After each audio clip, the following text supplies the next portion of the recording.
So the weather's getting warmer. You go outside, turn on your water hose, and the hose comes on, the water comes out like it's supposed to, but you also hear what may be water running inside your wall for some reason. Maybe you see water running out of your wall. What's going on? Well, let's talk about it for a second. Now, this is a frost-free spigot. This came off of my house. Now, this is busted, as you can see right here. So how does a frost-free spigot, how does it bust? Well, when you turn this on and off, normally, with frost-free, we're actually turning it off way up here at this point. This is where it's shutting the water off.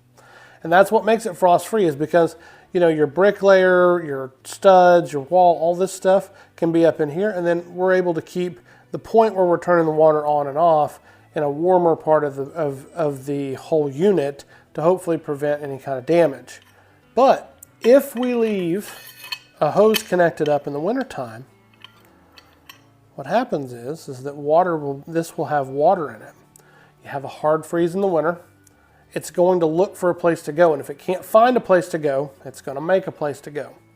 And when it does that, we're going to have a little bit of a surprise come springtime when we finally turn this back on, because when this has stayed off, the water is stopped here, but we now have a bust here. When we first turn this on, water flows out of this, goes out, and also right out of this little busted spot that happened. You know, it could have been weeks before when you had a hard freeze at home. So you don't want to keep a hose connected up to these in the wintertime. You want to make sure that you keep this stuff unhooked. Now, this one came off my house, and we were actually able to get access to this because we remodeled a bathroom. So we actually took it completely out. It was in a bad part. It just didn't make sense where it was at.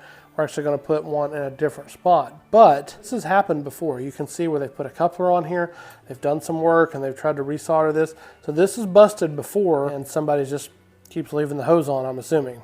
But I also noticed that when I went to Home Depot and Lowe's and I was looking at some replacements, most of them are this entire unit, and this is threaded right here.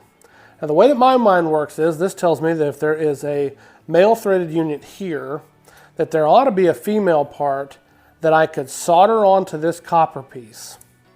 And then when I take this whole unit, then I could unscrew the old one, and then I could take the new one, and I could put some plumber's putty or Teflon or whatever on it, and then I could screw it back in and not have to have access to the wall where maybe I have to tear into some drywall or something. In my mind, I think that that's how that should work, but I'm not a plumber, so if you are, I would love to know if that's for sure how that can work in this instance. Now, this is not how this was designed. For some reason here, this is only soldered up, so maybe there's no way around it, but these threads are what's throwing me off, so I'd love to know the answer to that. But hopefully this gives you a little bit of understanding of what in the world's going on.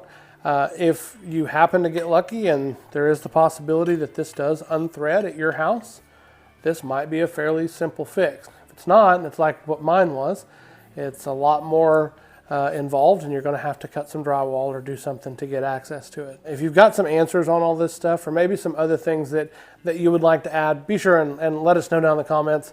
I'm always all ears, especially when it comes to plumbing.